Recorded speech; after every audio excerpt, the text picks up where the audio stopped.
Bonjour, voici donc les tirages défis pour la deuxième quinzaine du mois de juin. Dans la première partie, ici sur YouTube, je développerai les cartes d'oracle, qui parlent du défi que chaque signe va rencontrer dans sa vie. Puis dans la deuxième partie, à laquelle vous pouvez accéder grâce au lien dans le menu du titre, les cartes développeront les aspects de la situation et les moyens dont vous disposez pour la faire évoluer positivement. Je remercie toutes les personnes qui m'encouragent quotidiennement. Toutes les personnes qui valorisent mon travail. Et, et je tiens vraiment à dire un grand merci à chacun de vous pour vos attentions, pour vos messages, pour vos cadeaux, quelque forme qu'ils aient pu prendre. Cela contribue à la réussite de cette chaîne. Cela, cela me fournit des ressources supplémentaires. Ça me nourrit l'intérieur.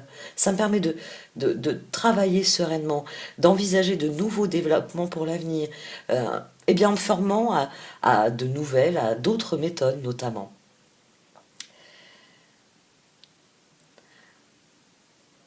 En planifiant ces vidéos défis, j'ai réalisé l'évolution depuis 2 ans. Ça fait 2 ans que je propose ces vidéos. Le temps pour moi, il file à toute allure parce que ce projet occupe une place prépondérante dans mon quotidien. C'est d'ailleurs pour ça que ces tirages-ci sont payants, parce qu'ils nourrissent ma résilience en augmentant mon indépendance financière, et j'en ai besoin. Mais c'est vrai que c'est surtout l'accomplissement que cela a représenté pour moi. Cette prise de parole, ça a été une révolution pour moi, parce que pour la première fois, j'ai pris la parole et, et ensuite j'ai refusé d'obéir à ceux qui tentaient de me faire taire. C'est une révolution pour moi. Dans ma vie, j'ai souvent été forcée au silence pendant des années. Et encore aujourd'hui, certains essayent de me faire taire. Parce que, pour faire bref, parce que l'épanouissement des autres pose problème à certaines personnes. Mais c'est leur problème. C'est leur incapacité, on va parler psychologie, à dépasser le stade oral, tout simplement. Moi, j'ai décidé de dire adieu à la souffrance permanente qui m'était infligée. Et même si c'est parfois difficile de faire respecter cela, j'y parviens parce que j'ai réalisé que je recelais des forces en moi, qui ne demandaient qu'à être exploitées. Que j'avais mise au service des autres, qui plus est, d'une autre personne que moi. C'est aussi pour ça que ma créativité, elle explose ces dernières années. Parce que, comme l'a souligné Boris Cyrulnik, la souffrance crée de la créativité. Camus le disait, créer, c'est vivre 2 fois.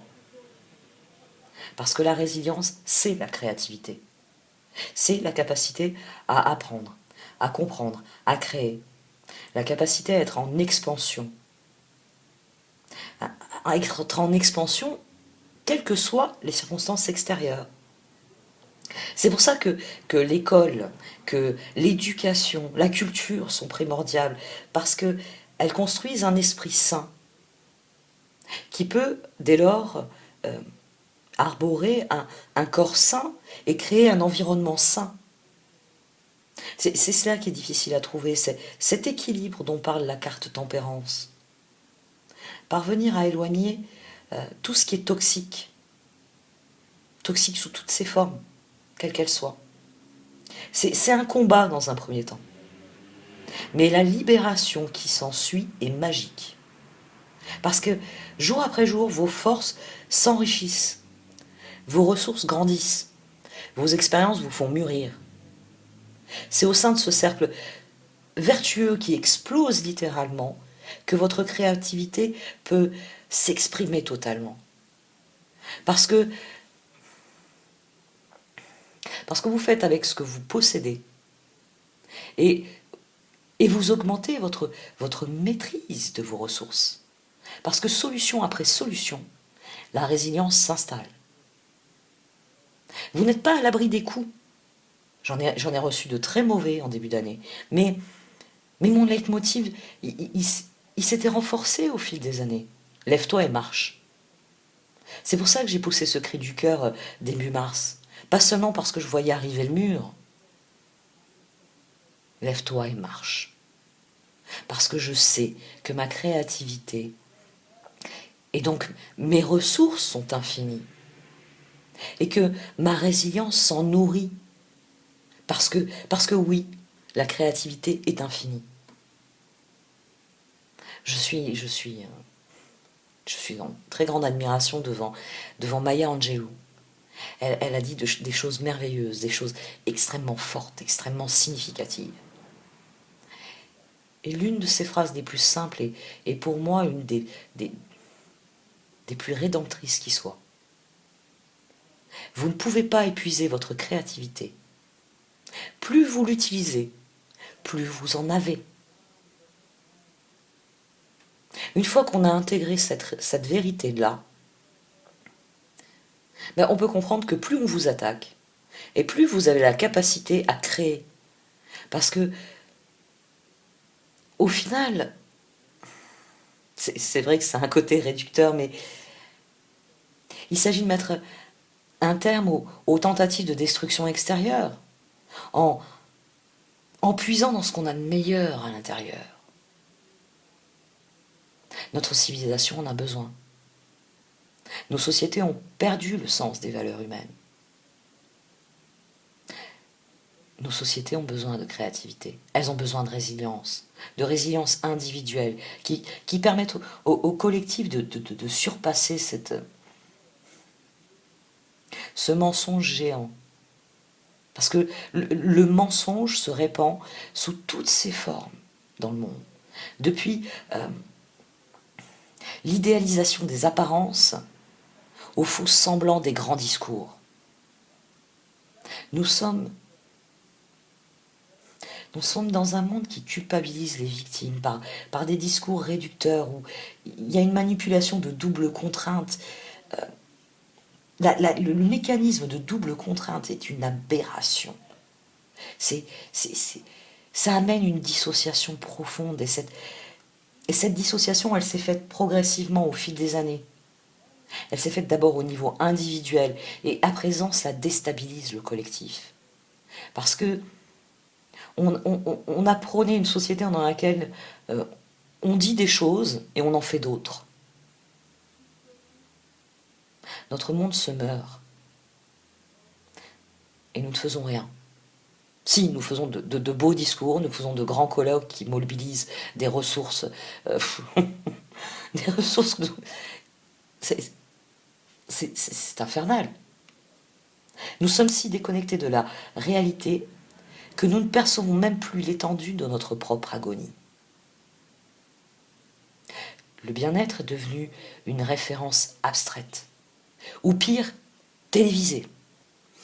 Et c'est ça qui m'énerve, parce que c'est vrai, moi j'ai baigné dans le jazz. Quand j'étais adolescente, j'allais au festival de jazz de Nice à une époque où c'était un festival de jazz. Et j'ai toujours écouté des chansons qui m'ont transmis des fragments de cette âme humaine, de sa beauté. Et Scott Heron l'avait dit, la révolution ne sera pas télévisée. Et nous sommes tous là à fixer nos écrans, alors que le monde se meurt. Alors que on sanctifie le mensonge, qu'on sacrifie le bien-être, oui, on sacrifie le bien-être individuel, alors que c'est ce qui nous mène à l'harmonie collective. Et c'est pour ça que le collectif se désagrège, parce que l'injustice devient la norme. on est là à se débattre dans ce cercle vicieux, en perdant de vue eh bien, nos rêves, en ne cultivant plus la joie de vivre. C'est là que se trouve la difficulté à revenir à l'essentiel, à lâcher prise sur ce que ce monde a de plus faux, de plus factice, de progresser réellement, authentiquement. Parce qu'il faut bien l'admettre, à force de composer avec les nuances de gris, le bien a disparu et le mal prédomine. La seule solution à cela réside dans la créativité. L'exploitation de vos talents, de vos ressources, la mobilisation de vos forces dans le but eh bien, de restaurer la réalité dans toute son authenticité. Parce que seule la vérité peut éclairer et guider ce monde. Parce que seule la justice peut en garantir la bonne marche. Seule l'équité peut équilibrer les évolutions.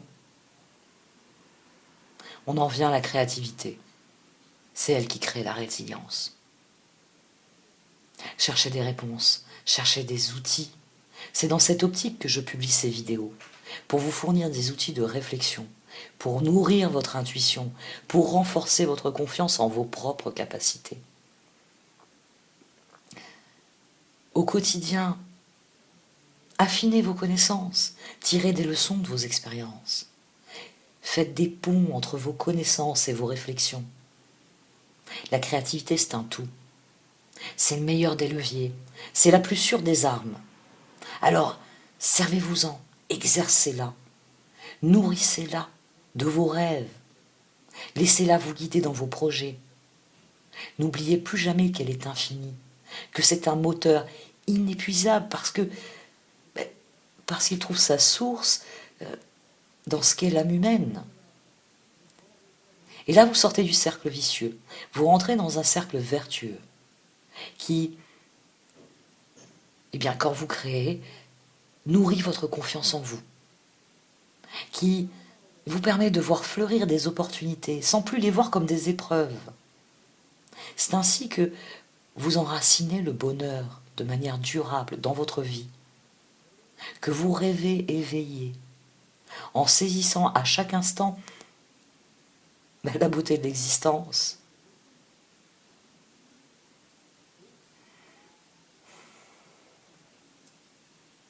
J'ose pas regarder le timer, je me suis encore laissé emporter. Les énergies optimistes,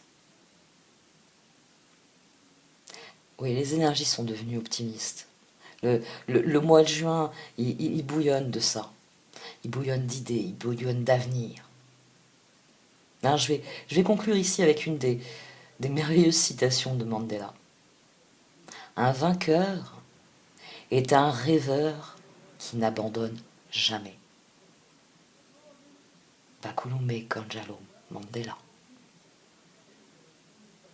Merci à vous de m'avoir écouté. Je vais procéder au tirage.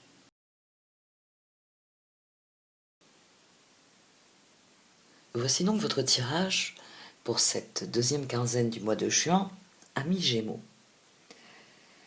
Au centre de ce tirage, vous avez la carte Wishing Well.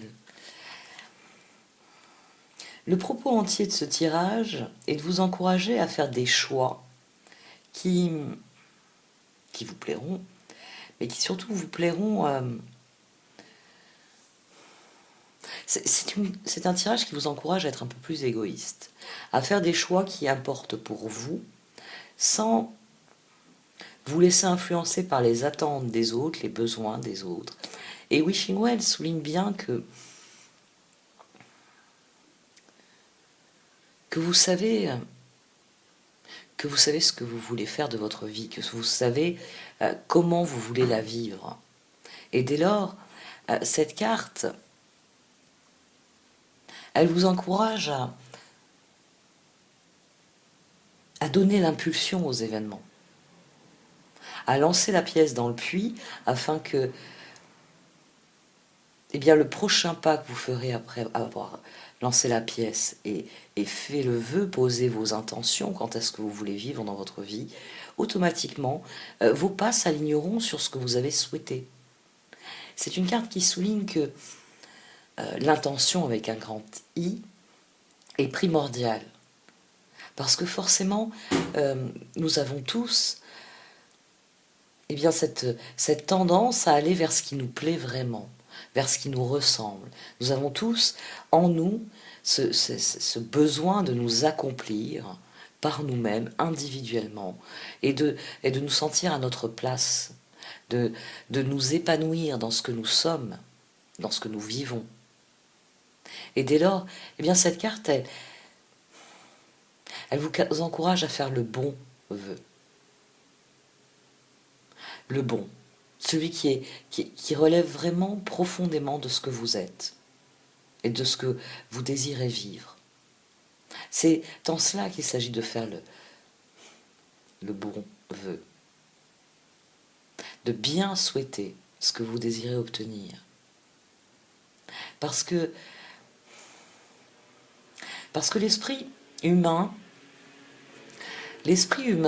le cerveau humain, tout ce que vous pensez est pour le cerveau humain une réalité, une vérité.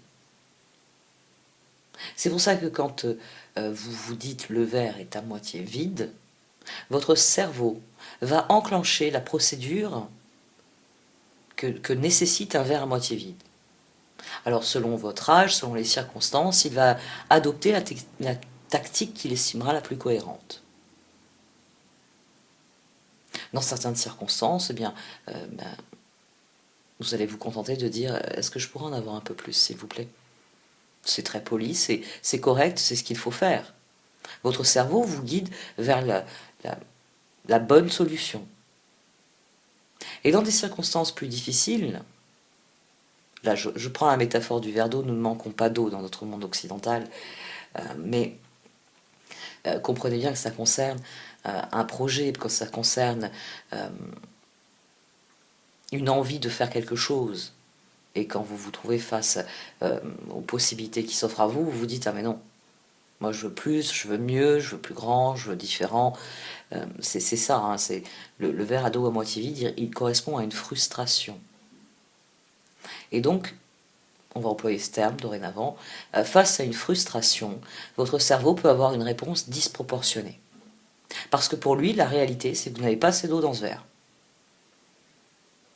Donc c'est une réalité qui lui pose problème. Ça active des peurs. Et le cerveau se met à fonctionner en fonction de la peur de manquer.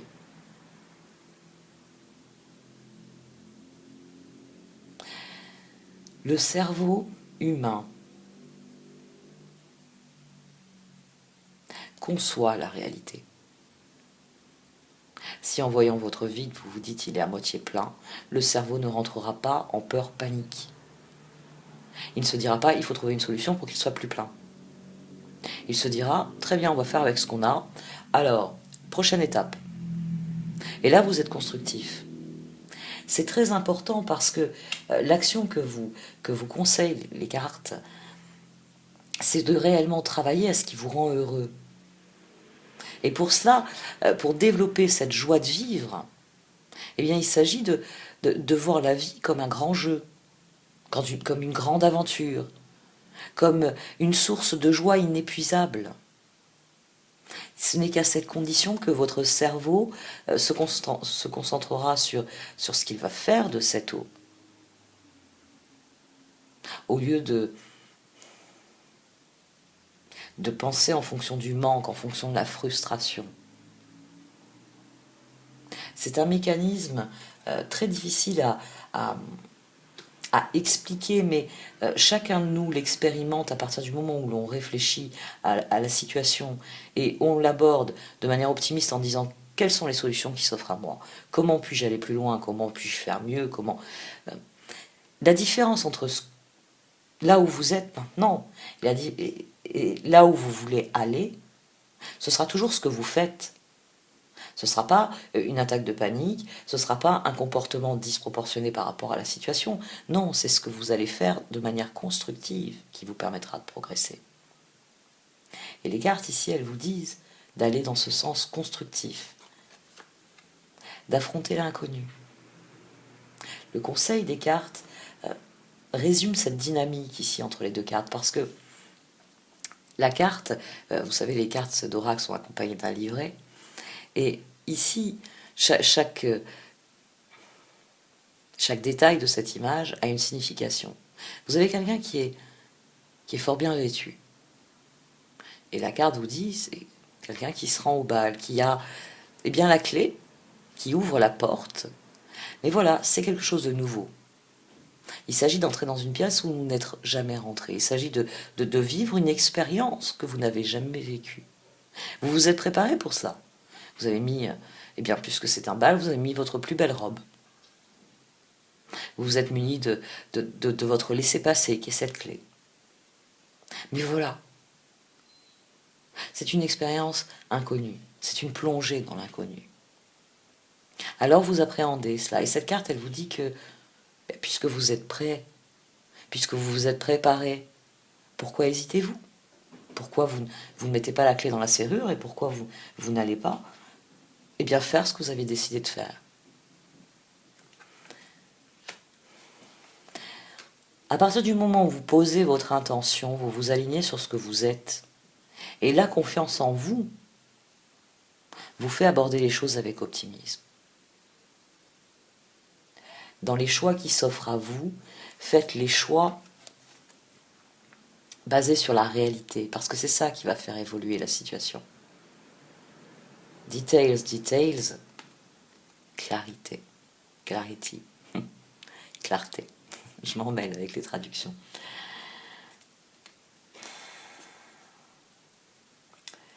La clarté en question, elle vient de l'attention portée aux faits. On en revient à notre verre d'eau. Si vous voyez votre verre à moitié plein et donc ce qu'il contient recèle autant d'opportunités qu'il y a on va peut-être pas dire de molécules, on va dire de gouttes d'eau, votre cerveau se demandera comment exploiter chacune de ces gouttes.